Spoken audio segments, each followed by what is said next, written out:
I think this record's kind of opened people's eyes a little bit and people go, I didn't like them before, but this record's cool. They were asking us what we were playing in the bar the other day. And I'm like, oh no, you're not playing this one, you've got to play this.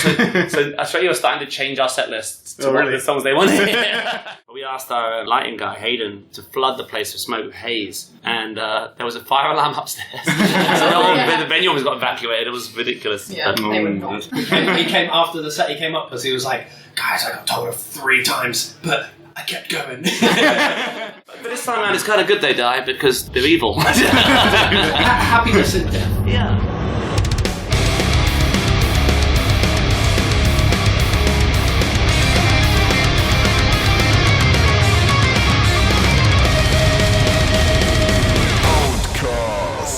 So, here we go. Hello, Will from Creeper, and hello, our audience to the OVTCAST podcast. Nice to meet you, Will. How's it going? Nice to meet you, Kai. Yeah, everything's great, actually. It's day one, so, we're off to a good start. It's nice to be in Berlin again. Yeah, we're here in Berlin at Hole 44.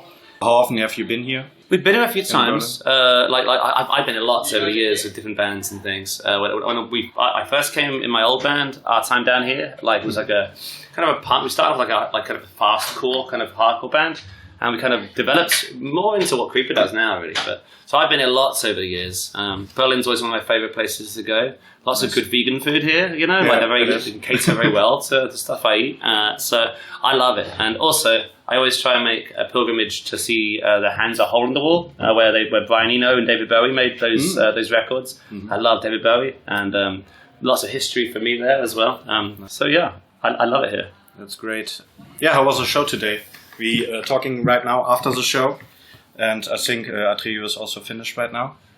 How did you feel? Oh, it was great. You know, it's one of those things. It's like it's day one, so we had some issues with monitors and stuff in areas, but show was great and the kids are amazing. It's lovely meeting lots of lovely people and people are so supportive here. And I think we don't come over here quite enough. I wish we came over here more. And it's really not very far from where we live. I wish we kind of made the pilgrimage more. Yeah, you said you live in Manchester, so it's not that far. It's not far. Is there a direct flight from Manchester to? Well, we travel we're on a bus with Atreyu, so we're sharing. So it was just a drive, you know, and work up here. But if I came here for like a holiday or something, it's not far at all. It's like a really, really easy flight. But I always love coming out here. It's always really good fun. We always have such a laugh. And I think, German people as well, I feel like we have a lot in common, and everyone loves to drink, everyone loves to have fun, and every time we go out here, we always meet amazing people, like moshers who are into music and stuff as well. It's a city of culture here. You know, there's a lot of people who are into stuff, and that's my favorite people in the world. People who have obsessive compulsions into music or into the arts and stuff, and there's a lot of that here. Especially when you're in the scene, and then it doesn't matter where you are around on the world. If you have the same taste in music or movies or whatever, so definitely, you get together. 100%. It's like when you see someone in a band shirt in the street, you know, it's just that kind of tribalism of it, and it's cool. There's a lot of that here, so yeah, it's always so much fun every time we come here. Yeah. But as you said, I also thought at the beginning of the show, let's go back to the show, that it started. I think the sound wasn't pretty awesome, but when it started with the third song, I think it was Sacred Blasphemy. You really got into it, and you felt the vibe, and I felt the vibe, and that was really great. It takes a minute. I think today's been a bit manic, where it's been we had to set up really quick, and then it's a drop and go today. So all of our gear's here, but our bus isn't here. So we've left stuff. It's the classic first show thing, but. Once it gets going, it's great. And it was the crowd were great as well today. And this venue's lovely. It's really nice. Yeah, that's good. Yeah. How do you think about the participation down below?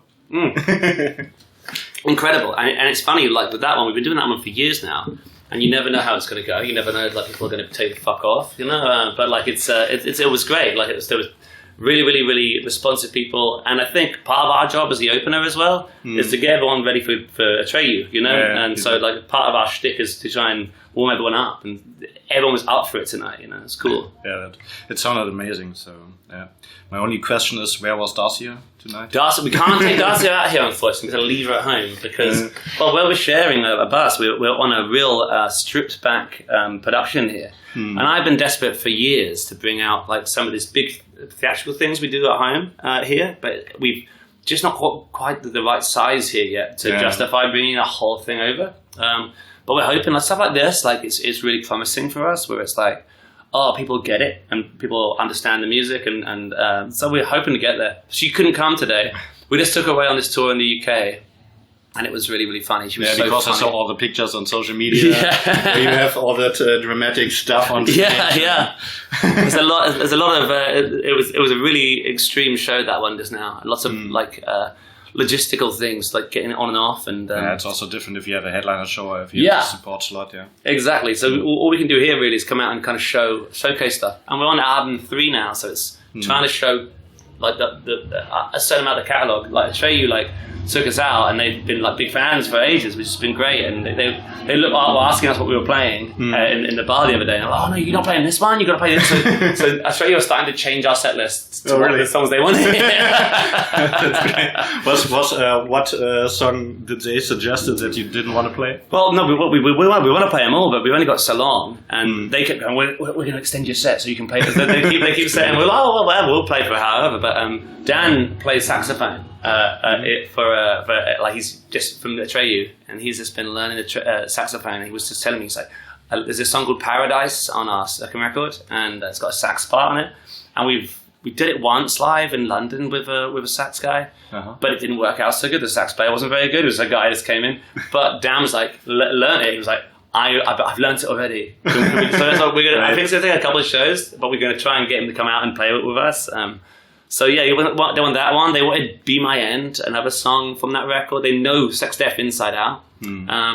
But yeah, like they've been very supportive of the band for quite a while now. Like I met Brandon for the first time on his video podcast he did, and I just loved him. I've always loved Atreyu. I went to see Atreyu when I was a kid. I've seen them for years, and so they said it's 25 years next year, which is crazy, right? It's pretty long. It makes you feel old. You're like, fuck, I've been going to see this band since I was a kid. They're so lovely, man. They're so cool. Great. I just have some. We already started, but I have some starting questions to get to know you a little bit better. Yeah. Some this or that question. Danzig or Sisters of Mercy? That's really hard for me because they're two of my favourite. I saw Sisters of Mercy last week. Actually, they were in Manchester. The thing with Sisters of Mercy is they're either brilliant live or they're awful live. You don't get anything in between. And they were really on form the last time I saw them.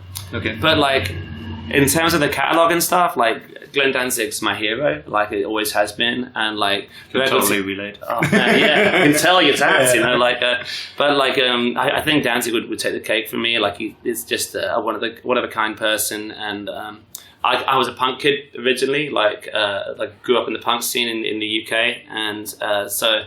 Like the Misfits were like a staple, and I've always been obsessed with the Misfits and those Danzig records we were talking about before we went live on this. So like I would say that.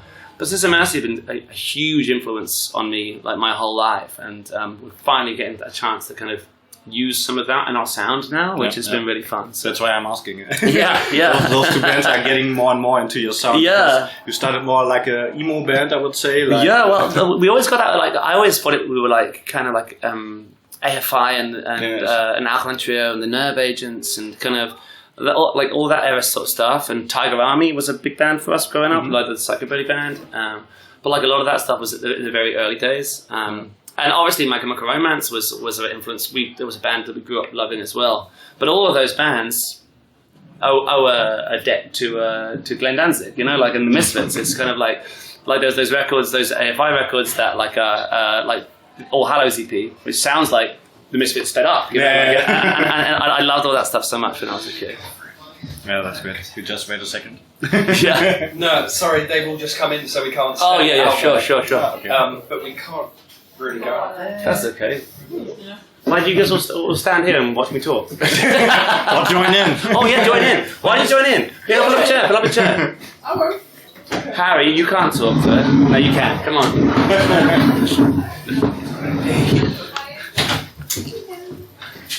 So we welcome also Hannah and Ian.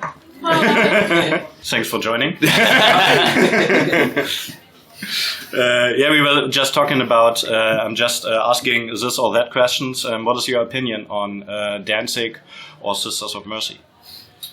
Oh, hell yeah. When we wrote this record, we were listening to Danzig 2 constantly. Yeah, we were, yeah. And it was definitely a huge influence. Obviously, me and Will bonded over Misfits at quite a young age, so everything they touched and everything Danzig touched sort of just has bled into everything we've ever worked on. It has, yeah. Yeah. I was only like, these guys introduced me to like both of those. So for me and my sister Mercy, I think what the first song it was that you would have showed me. But I was like, yeah. I just Yes. I mean, I came from a very different like musical background from these guys, but like I think we kind of like influence each other in a bit of like me, musical theatre, these guys, like all that kind of stuff. So yeah. Patricia came to our show the other day. So like Patricia's a good friend of mine. He was in the Gun Club and the Bags and Sister Mercy. I was on Floodland, and so she came to the London show the other day. She's been a good friend of ours for a while now, and she got some crazy stories about recording with Jim Steinman and making those big records out in New York. Like Floodland is one of my favourite records of all time. Also, just for your listeners at home, Laurie from the band has just entered the room in his boxer shorts. Unfortunately, you can't see that. You can use your imagination. It looks amazing. Some sort of ASMR, Laurie. So the next question is Dead Out of Hell or Dracula's puppet musical? Oh, that's difficult. So I would say Bat Out of Hell, but on our laminates, just for that UK tour just now, on the other side, I did it as a joke to make the guys laugh. We had the puppet musical, like a bat on the other side of the laminate. I didn't tell any of them, and they got the first. They got the laminates and the other side on it. But Bat Out of Hell is like a seminal album and one of the top 5 selling records of all time. But that's for a reason, I think. I think it stands out in terms of rock and roll. It came out at the height of disco, so it was completely misunderstood when it came out, like in America first. And the Europeans got it first, before the Americans. It was big in Europe far before it was in America. So I always feel, I think that over, like in this side of the world, we have a penchant for dramatic rock and roll, theatrical rock and roll, a little bit ahead of the curve at that. We talked about My Chemical Romance earlier on. They were bigger in England originally before they came over here. In Europe, they did these tours over here. And so, yeah, I think Meatloaf, even though it's a very, very American sound, you've got all these shades of Phil Spector on there, you've got shades of the Eagles, you've got all this different stuff going on, this bombastic, over-the-top rock and roll stuff. But I think it kind of feels very close to home for me in a weird way, even though all these influences are a little further afield. Like, I remember listening to Bat Out of Hell in the car with my mum, like, how you had to, my dad had the cassette tape or whatever. Yeah. So I think we have quite, I think you can't help but have grown up with that sound. So I would say Bat Out of Hell. Anyway, that's my reason. Oh yeah, I would say exactly the same. Yeah. I was more kind of a fun question. Actually, but no, that would be exactly. Yeah.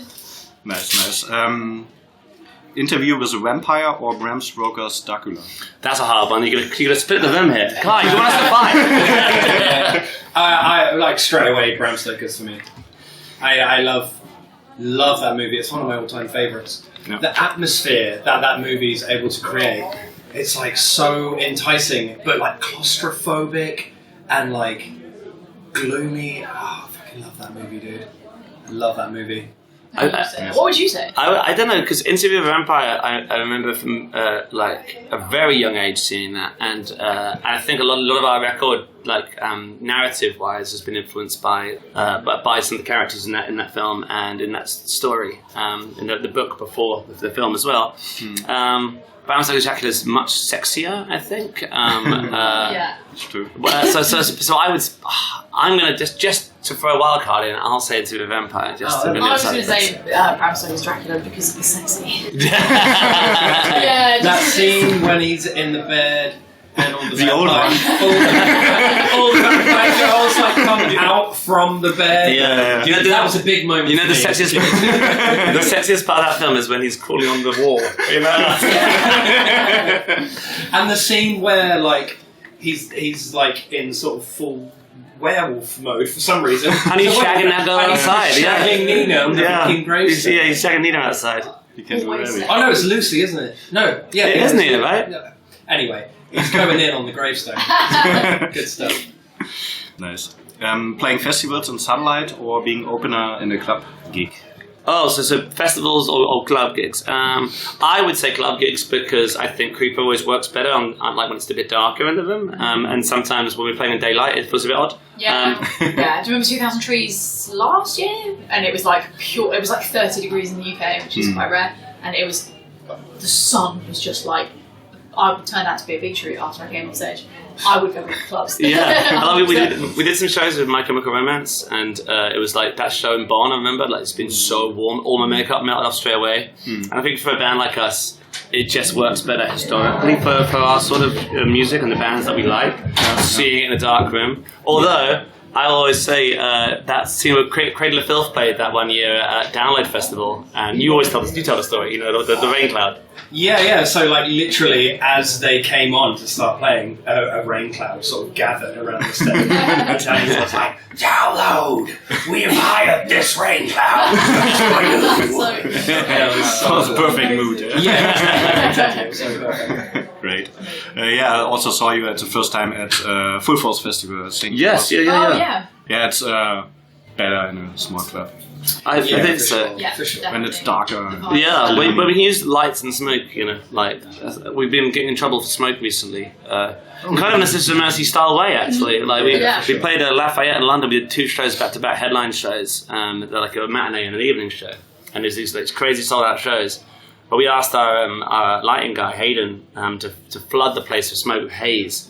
And there was a fire alarm upstairs. So the venue almost got evacuated. It was ridiculous. Yeah, they were not. That's bad. He came after the set. He came up because he was like, "Guys, I got told 3 times, but I kept going." I said, "Don't stop." How much smoke was it? Oh, that was a lot. You see your hand in front of your head? Andrew Eldridge from Sister Mercy did this thing once, who was telling me, where like someone was shouting, "Turn the smoke machine off," and he just said over the mic, he just went, "We use smoke." I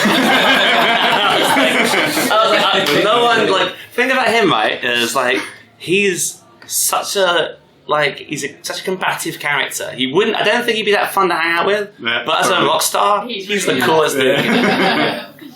Yeah, he can do it. Yeah. He'd probably just be really mean to you if you hung out with him. He interviewed David Bowie once, and he was really, like, around the time that some of those 80s records came out. And he was just really mean to David Bowie the whole time, which is just, I'll show you afterwards. I think it was for NME or something.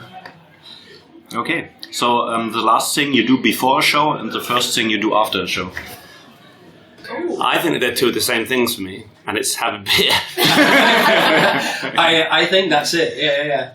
We don't necessarily have any sort of pre-show ritual, do we? We kind of just take a little bit of time to ourselves to have a drink and just focus. And I think that's it. Like a drink before we go on and a drink when we come off. It's a lot of makeup in it before, and it takes ages to get it all on. I mean, on the last one, like, so my girlfriend Charlotte is a makeup artist, and before we were together, she would work with Creeper. She's kind of part of the Creeper family a little bit, but she designed all the amazing looks that we have in the UK. And she would have to book us in time slots because we're all such a nightmare. We would wander off. Yeah. She'd have time slots to get it done. So we'd take her but most of the time before the show, wouldn't it? Yeah, for sure. Yeah. So she does a makeup one after another, so you don't do it. Yeah. So you get your time, and otherwise we wander. You know, we scatter. All right. So let's talk about Sanguivore, your 3rd album, as you said, came out 1.5 months ago. How's your response so far? What do you think? I think it's been the greatest one we've had to anything. Yeah, for sure. I think we've always been like a band that's been influenced by metal and stuff. Anyway, even though we didn't necessarily play that, but I think this is the first time that kind of metal kids are starting to respect us a little bit more now. Like where as before we were just kind of, like you said, like an emo band or something like that. Like, and we love all that stuff. But I always saw us as more of a punk band before, like a rock and roll punk band. I think this record's kind of opened people's eyes a little bit, and people go, "Oh, I didn't like them before, but this record's cool," you know. And so it's been fun. It's been. I think the response, like especially with like the press and stuff, it's been. It could have gone one of 2 ways. People could have been like, they're changing too much, but it seems like it's been really, really well received and. You know, we had lots of lovely accolades from it, and not that it means anything. anyone else other than the fans think, really. But like, it is cool that when like. But you want to get new fans, so. Yeah, and also I suppose it's like reviewers and things. When magazines are saying such nice things about it, it does make a difference, and it does kind of validate your work a little bit. As much as it shouldn't matter, sometimes it does. So that's my thing. Sorry, guys, what would you say? I think the only downside to the changing, like you were talking just a second ago, was that we were talking to our label about playlists on like Spotify and stuff like that, and they were like, we're really struggling to know what playlist to put you on. We don't know if we're putting you on an 80s playlist or the rock playlist or the punk playlist. They're like, oh god. Yeah, you're so right, and I think that's what the funny thing about Creeper is, right? Like. In the UK, we're a pretty big band now, which is weird for us because we're not big elsewhere, anywhere else. But like we're like this kind of hidden secret to the rest of the world, and it's kind of been that way for years. And our streaming is terrible because of this exact reason. We started off one way, then we completely changed again, and then we completely changed again. So people don't know where to place us a lot of the time. I kind of think it's what makes us special, and I like that about us. But it certainly is a little bit of. Ian's completely right. Bit of a nightmare for other things. It does stunt us sometimes. So Hannah, what do you think? Yeah, I totally agree. I think I think what's good about that though is it has a little bit of everything for everyone. I know that like. Personally, my family members, they are all very. I mean, I'm very different from my brother, but my brother absolutely loves it. And he kind of like, he sat me down and like put the songs in order. Like he was like, this is my favourite and I like this one because of this one. And like that for me is great. Like my family have always been supportive, but I think with this record they were like, oh, this is the best one you've done, 100%. I remember playing Cry Tavern to my mum, she was like, yeah! Your voice sounds fucking so good on that one though. Like on Cry to Heaven you can hear Hannah like fucking going full fucking, giving it full Tina Turner in that chorus. So and it's great, like, and I think it's fun as well. I think it kind of it harkens back to another era of rock and roll that we don't see so much these days. And like, it's not a very cool era of rock and roll. Like Meatloaf, you speak about Meatloaf to most people, they're not going to tell you that's a cool band. That it's not a very fashionable thing. It's our favourite. It's our favourite shit, and it just makes sense to us. So I guess older people are starting to catch on a little bit now as well. But I also think you reference kind of a lot of from the 80s, 90s rock scene, not just Meatloaf, but also other stuff like as we talk about Danzig or Nick Cave. Or I was also thinking about Billy Idol sometimes. There's a ton of Billy Idol. So there's lots of stuff in it, kind of. What do you think about all these influences? Do you say we wanted to get that sound of that specific artist on that track, or did it just came naturally? Changes from time to time, doesn't it? Like sometimes there's like a flicker of inspiration from like a part of one of those songs. Say like we were listening to a Billy Idol song, we were like, oh, that bit's so good. What makes that bit good? And then we sort of dissect it and we're like, okay, how can we do our version of this? But then other points, it just accidentally happens that way because we've been listening to it so much that it just leaks into our writing process. So it's super organic like that, I think. I think in terms of like, it's never our intent to go out and go, okay, how can we rip this off? But I think a lot of the time with us as well, probably going back to how I was answering the question before, I kind of think that some of the stuff that we're really into, you don't really see in the emo punk scene that much, or some of the scenes that we played to.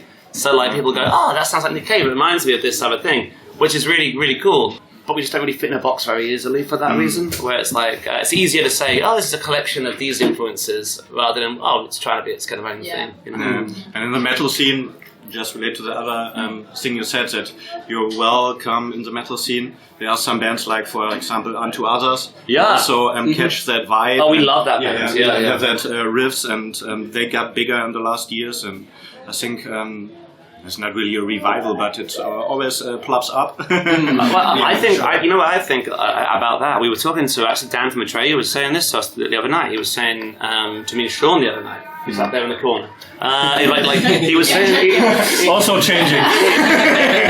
there's lots of naked men around, which is classic with the 80s, you know. But like, it's like a Tim Capello situation up here. But yeah, like I think a lot of that stuff, like he was saying, it seems to be like, so we had hair metal, which was this whole big amazing thing with all this. It was big flamboyant rock and roll. We also had like hard rock, like Judas Priest and like all that side of stuff.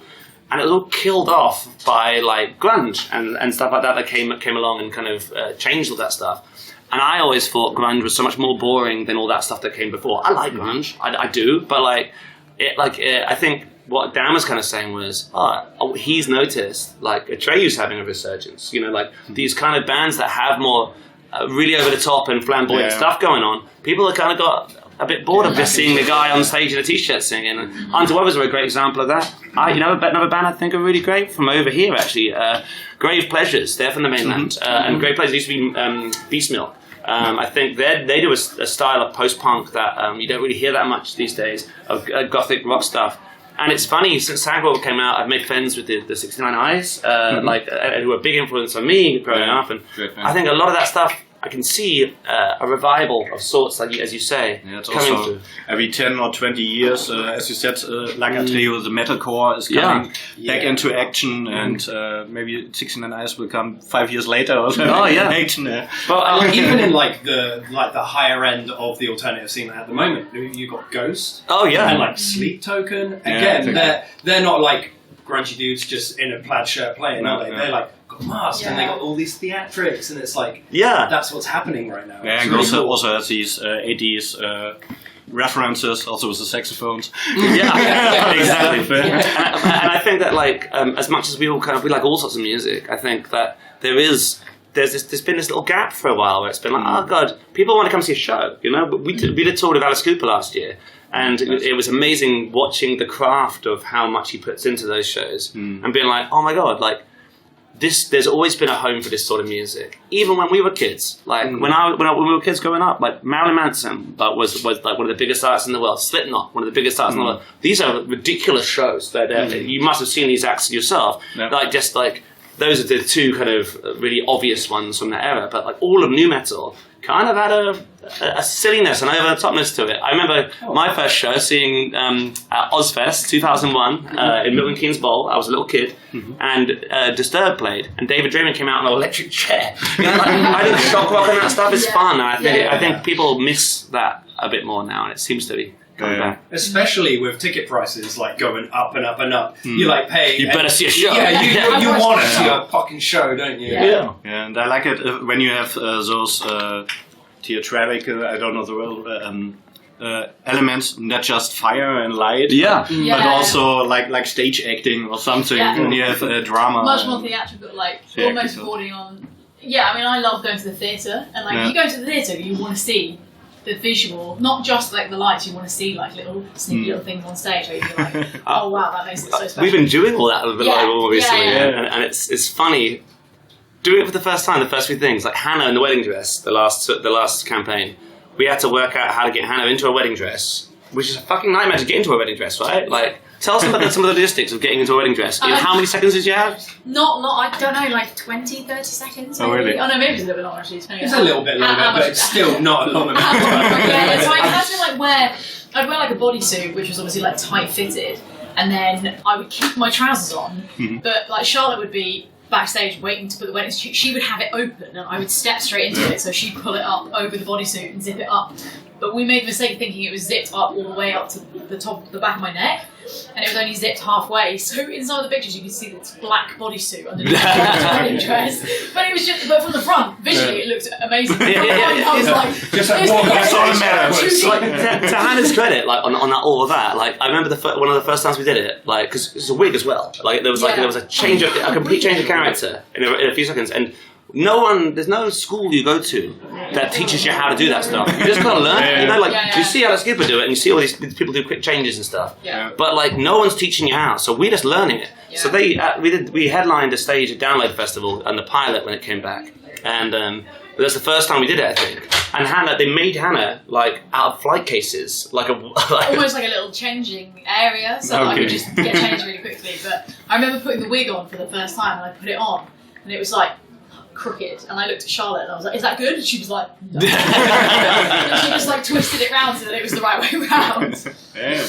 Yeah, I need some time to learn that stuff. You get better from show to show. So. Yeah, We've got down recently, It's amazing, and we don't do it anymore. We will do more. Well, when we can finally afford to bring it out to Europe, we'll be well trained, won't we? Yeah. We know exactly what we're doing. Yeah. Yeah, keep the learning stuff in the UK and show us a big deal. Yeah, exactly. I think if we were to come up with that tour list now, like if we were the right size over here that people would show up and see us, we'd have to be able to do that stuff. You need enough space. If we were a big enough size, we would have easily been like we had that shit down by the end of the UK one. Sure. Yeah. I think you get there with Sanguivore in the next 2 years. Oh, I hope so. Thanks, Guy. So just tell us a bit about the story from Sanguivore, about Mercy and Spook. How does that all come together?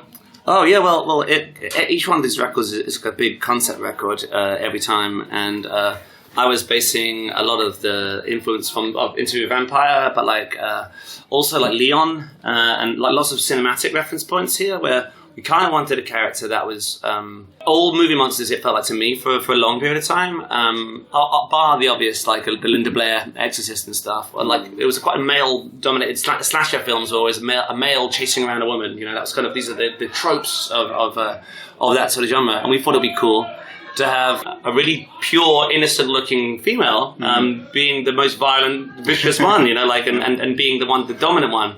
And so we had this idea for Mercy, which is based a reference to Mercy Brown, which is a very famous vampire story in real life. The idea was that you'd see her and you wouldn't believe how pure and innocent she was, but she's this vicious, deadly character. So yeah, and Spook was kind of plays a role almost like David from the Lost Boys, and so you're kind of you would assume that he was the head of this gang, the Ghost Brigade, but really it's Mercy, and she's mentored him. She's taught him how to seduce and kill, and that's kind of what the record's about. It's about him trying to remind her what it is to be human, and to get themselves into the sunlight and stop being vampires. And so a lot of the reference points are from Near Dark, lots of what we wear on stage is kind of based upon that film. Kind of these classic 80s vampire films.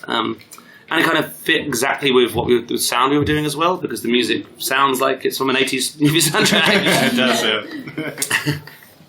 It does, for how long was the story in your head, or how much time did it take? Did you write also song by song, or was it in a story, or did you have a story in mind? Or we've done it differently every time in terms of that. Like me and Ian used to have a big whiteboard and we'd write like a bunch of things and have them all lead into each other. But it became quite, I think it became quite crippling that after a while, where it was like, oh, you can, like you have to write a song that links this song together, and the song wasn't very good. You needed it in there because it made sense in the narrative, but like it became very tricky. So this time around we kind of had a different approach. I had the story for ages, and we had the idea of the vampire record for years before. So the idea was always to swing in a much darker direction. But I think the story itself, I don't know, we'd had it for quite a while before, and we kind of knew what we were going to do.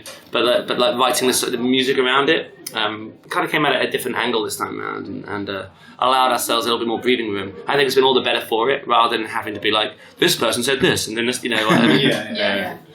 So it came all organically. You didn't write a novel and say, no, we did that. We did that on the last one, which and I think a lot of it went over people's heads. It was a fucking labour of love, but like So we were what we need to do really is kind of have a beginning point and ending point and parts in the middle that carry it. But we were really focusing on songs this time around. So yeah, for sure, it definitely became like little creative roadblocks along the way when we had like a set example of songs we wanted to do or like gaps we wanted to fill. And it was like, we'll get to this one song where we're like, okay, so here we need a song that kind of starts a bit raucous and then moves into like a ballad end. And then we would get stuck on that one point because we had to try and fill the criteria. And if it wasn't coming organically, it just halted the whole creative process, didn't it? Definitely, and I think like the problem with that as well is like everyone, you obviously it's great to have a concept record. It's really, really great to do that. But like if it's at the detriment to the music, people are putting on a record to hear good songs, and sometimes we've been guilty in the past of trying to be too narrative focused. And even though this one it's a very obvious large concept record, I think the songs kind of came first this time around. Okay. But yeah, I also think it's a journey throughout the whole record. There's ups and downs, and it all really fits quite good together. It was also the conclusion at the end that they walk into the sun. I mean, you didn't really say it, but now I know it. Yes, you say it didn't say it on the record.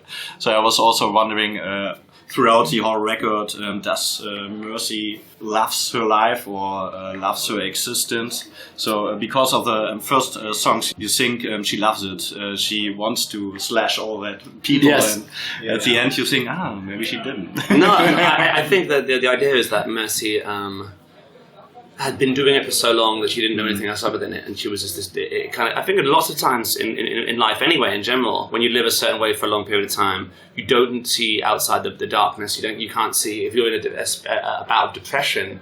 You just live with it, and you go through this thing. And she was very, very vicious. And the idea is it's kind of her teaching Spook to seduce and kill a lot of the songs where she's doing it at the beginning. But by the end, More Than Death, when you get to that song, it's kind of about them seeing the error of the ways and kind of and kind of it's got a happy ending for once for one of these tales, you know. The last one, someone died at the end, but this one did die as well. They both died. Yeah, I was just about to say.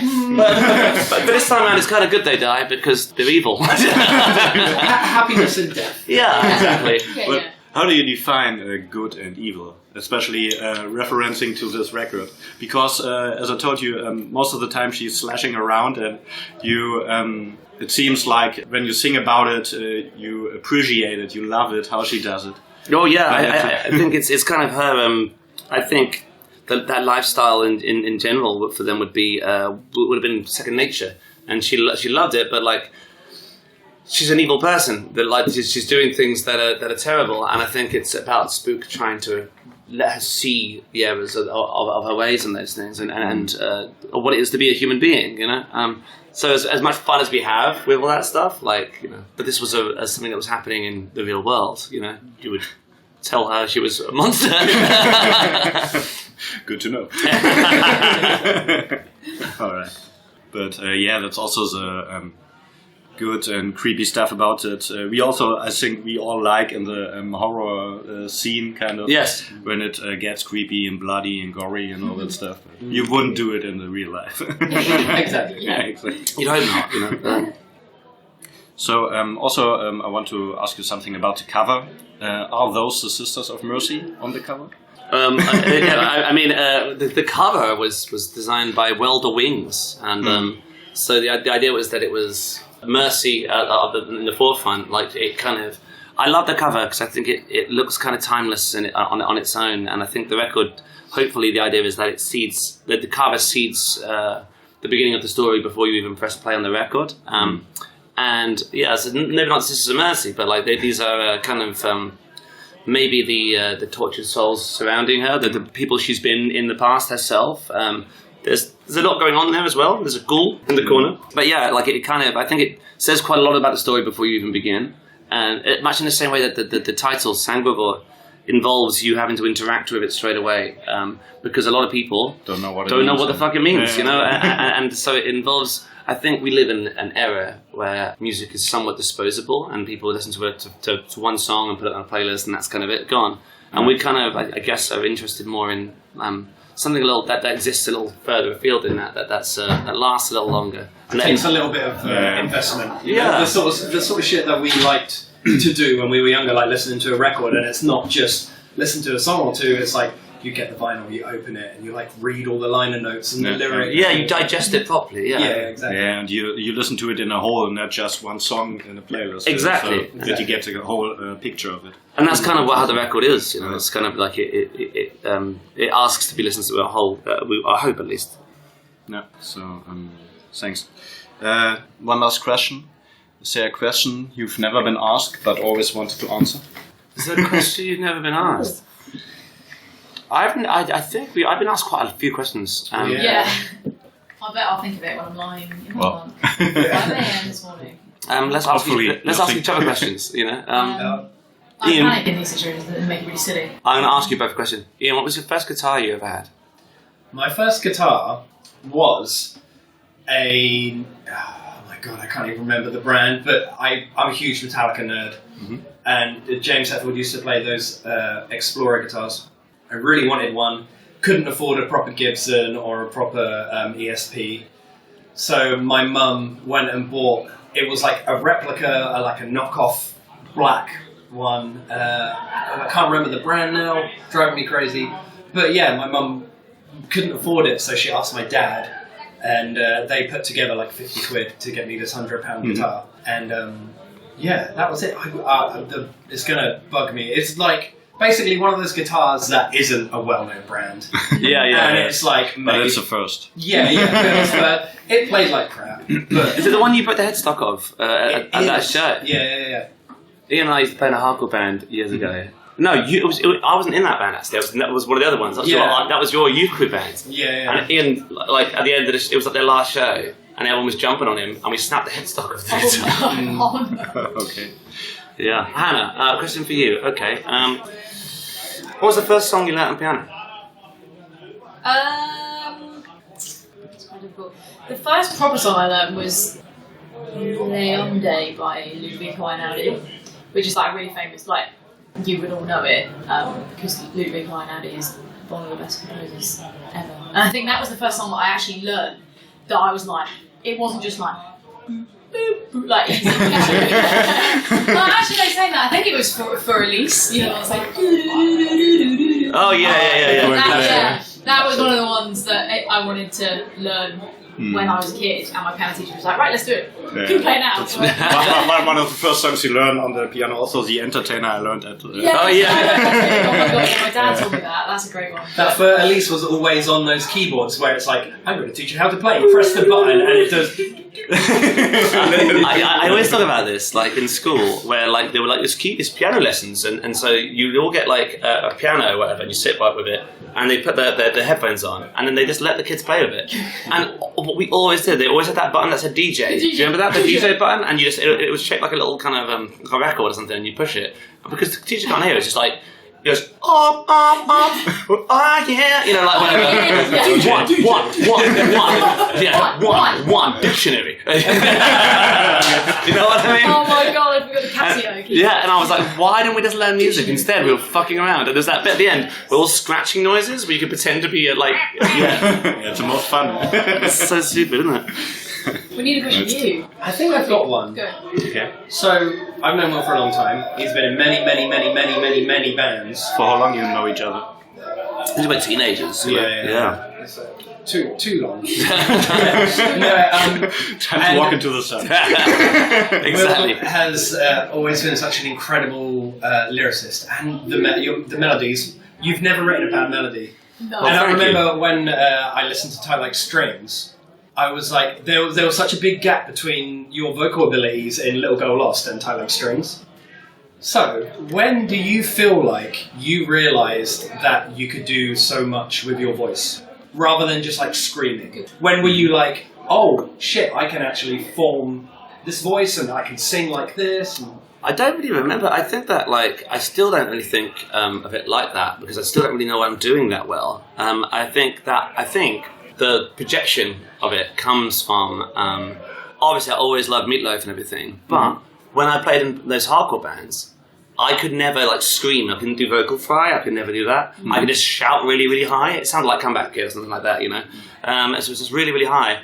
And then I realised, I can sing I can shout kind of high, you know. Like, and as soon as I realised I can't. It doesn't rasp when I sing like that. I was like, I can just throw my voice in a high way, but.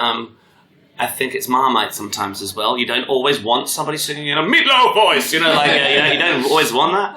But, like, yeah, I think probably fucking around with you, writing songs, you know. Like, I think it was, it's been useful for us. We have a collection of voices that we use. And so Ian will say sometimes, use the old hag for this bit. I want you to go full Meatloaf on this one. There's numerous names that he's named them over the years. And so we just add to this pot of stuff, and it's just like kind of picking the right instrument for each job, you know, like each tool for each job. So I still don't really know. And sometimes, we I've never had any lessons, so I don't know if I'm doing it correctly or not. And sometimes I'm pretty sure I'm not. But we just got to get through that. And I think the wear and tear from playing in hardcore bands has kind of let me kind of preserve it to a certain amount. You know? It's fossilised your throat. Yeah, I still lose it every now and again, but not a great deal these days. Yeah, it's just in smoking bars. Smoking is the main problem. You know.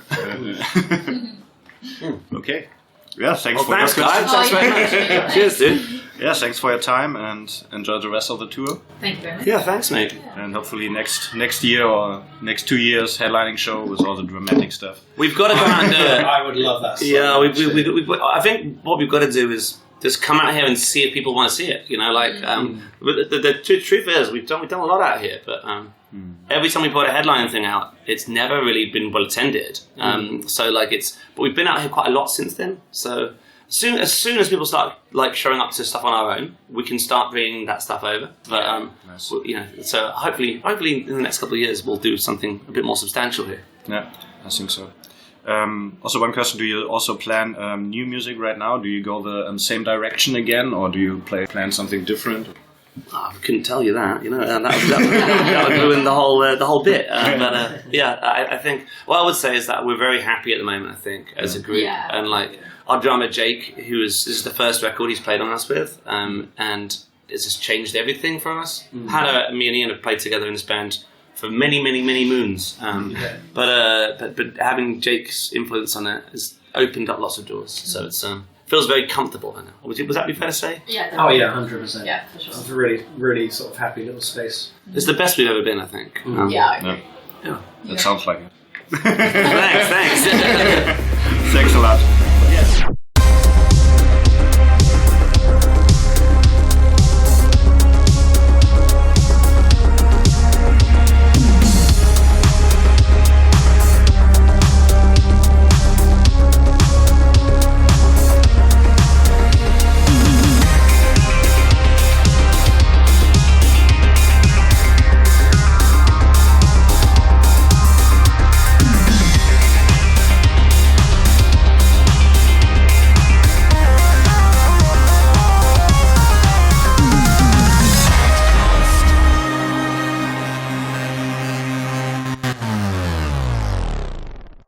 Oh, you're still there? Then you're definitely in the mood to give us 5 stars on Spotify, Apple, or wherever you're listening to us right now. Also, check out our Insta, TikTok, and Facebook pages. And if you're really crazy, you can support us at Steady or buy one of our shirts. No matter what you do, we say thank you for your support and stay heavy.